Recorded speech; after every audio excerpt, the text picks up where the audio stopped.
Господь Иисус– моя семья. Он тот, кто верен бесконечно. О том без страха заявляю я, хоть плоть моя не безупречна.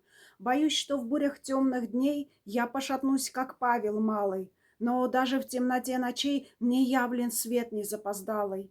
Я не забочусь ни о чем, важнее всего души нетленность. Я заявляю вслух о том, как в мире неприкосновенность, о принадлежности моей Христу. Все, что имею в этой жизни, я на алтарь к Нему несу, и в этом вижу высший смысл.